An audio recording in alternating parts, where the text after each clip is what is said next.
मेहरा डेहरिया समाज की महिलाओं द्वारा हरियाली उत्सव मनाया गया, जिसमें महिलाओं व बच्चियों के द्वारा सांस्कृतिक कार्यक्रम प्रस्तुत किए गए।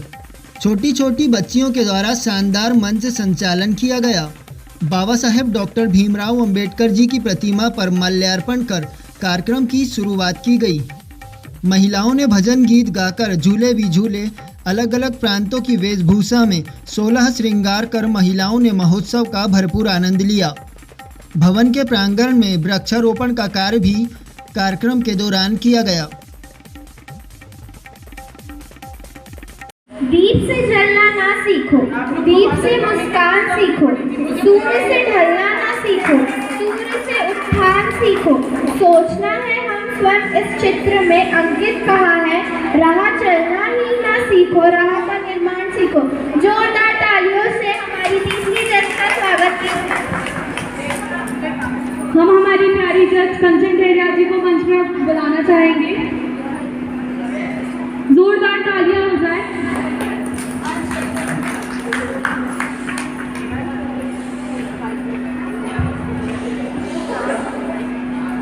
देश के निवासी सभी जन एक है, रंग रूप वेश भाषा चाहे अनेक है।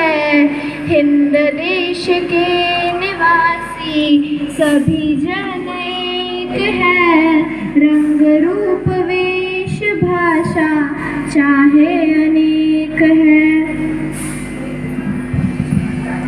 जैसा कि हम सभी आज यहाँ हरियाली महोत्सव मनाने इकट्ठा हुए हैं, हरियाली का उत्सव प्रकृति की सुंदर का आनंद लेने, पेड़ पौधे, जल जंगल, नदी पहाड़ों और अपने आसपास के वातावरण को खूबसूरत बनाने और इनकी रक्षा करने के उद्देश्य से मनाया जाता है। गाँव में तो इस त्यौहार को बहुत ही उत्साह से मनाया जाता है।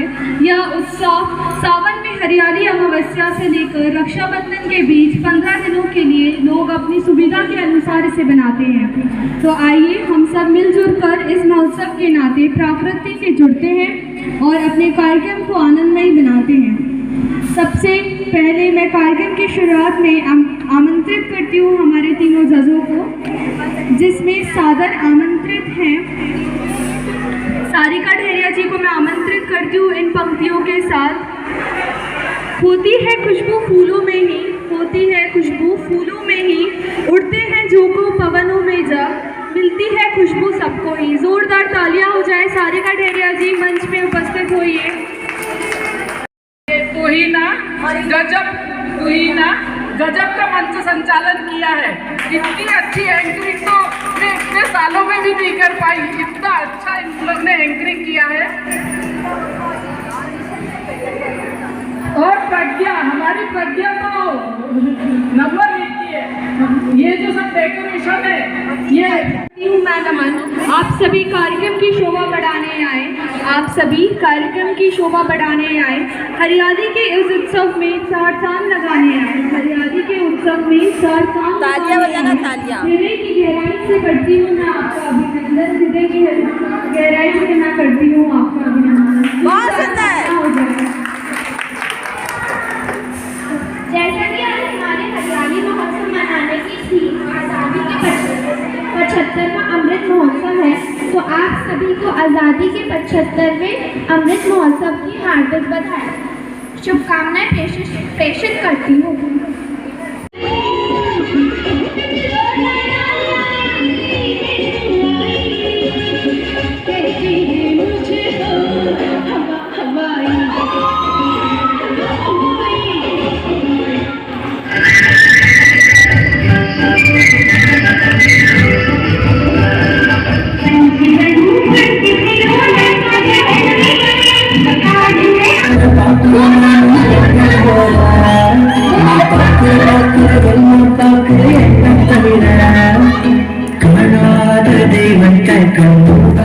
प्रगतिशील लेखक संघ तथा हिंदी प्रचारणी समिति छिंदवाड़ा के संयुक्त तत्वाधान में प्रेमचंद जयंती पर एक कार्यक्रम आयोजित किया गया। सर्वप्रथम प्रेमचंद के चित्र पर माल्यार्पण किया गया। फिर जाने माने कथाकार दिनेश भट्ट ने सफ़ेद धारियों वाला कोट कहानी का वाचन किया। केवल मजदूरों के लेखक नहीं रखा है, उन्होंने स्त्रियों के लिए भी जहाँ भी पक्षपात देखा, जहाँ भी अन्याय देखा, उन्होंने लिखा और इस तरह उन्होंने अपनी एक विशेष पहचान बनाई और इसीलिए शायद हम इतने वर्षों के बाद भी उनको इतना ज़्यादा प्रासंगिक पाते हैं। चाहे साहित्य की किसी भी विधा में जाएं, प्रेमचंद को पढ़े बिना हम उसमें पारंगत नहीं हो सकते। पारंगत तो खैर छोड़े, हम साहित्य के मर्म को समझना हो तो हमको प्रेमचंद को पढ़ना बहुत ज़रूरी है, चाहे कवि हो, चाहे कहानीकार हो, चाहे उपन्यासकार हो। से लेकर हम कैसे बढ़ें, इन बातों को लेकर के वक्त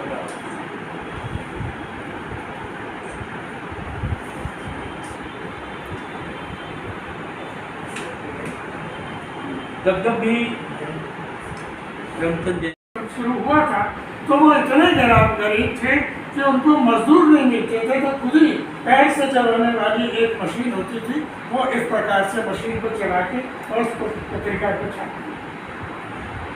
संघर्ष से जो पराजित नहीं होता, संघर्ष को जीतने वाले ही सिकंदर होते हैं, मुझे तो ऐसा कहना चाहिए। तो ऐसी स्थिति में मुंशी प्रेमचंद के बारे में अपनी बात को समाप्त करते हुए फिर से वो पहले प्रसंग को याद कराता हूँ आपको। जब कोई इस प्रकार की दिवंगत यात्रा जाती है तो जो सुलझे हुए व्यक्तित्व रहते हैं, जो समाज से जुड़े हुए शांत प्रकृति के हैं, जिनका अपना एक चिंतन है, वो कहते हैं आएंगे तो जाएंगे राजा रंग फकीर, एक सिंहासन चढ़ी चले दूजे बंधे जंजीर। और उसे इसलिए पढ़ रहा हूँ कि आज प्रेमचंद जयंती है इसलिए, और सर को मैं अपने आप से बोलता हूँ तो उम्मीद आप लोगों को पसंद आएगी। सन 2000 का पहला दिन सूरज जनवरी के कोहरे और धुंध से घिरा हुआ था। रामकिशन ठेकेदार को नहीं मालूम कि नए वर्ष में इस नए दिन का स्वागत शहरों में कितने धूमधाम से किया जा रहा होगा। उसके गांव में तो सदा दिन एक समान। सुबह कड़ाके का जाड़ा था, लेकिन रामकिशन ठेकेदार गांव किनारे घटामाली नदी में केकड़े ढूंढ रहा था। 1 घंटे की मशक्कत के बाद 4 केकड़े हाथ लगे। ठिठुरते हाथों से उसने केकड़ों की ई लीला समाप्त की और कोट की जेब के हवाले करते रहा। शुक्र है उसके पास यह कोट है, वरना यह कड़क जाड़ा उसके 50 वर्ष पुराने हाड़ का जाने क्या हाल करता। पिछले 8 वर्षों से यह कोट उसके पास है। काई जैसे गहरे रंग के इस कोट के पीछे भी गांव में कई दिलचस्प किस्से मशहूर थे। कोई कहता रामकिशन ठेकेदार यह कोट कहीं से चुरा लाया है, लेकिन रामकिशन की ईमानदारी पर विश्वास करने वाले लोग उसे नकार देते।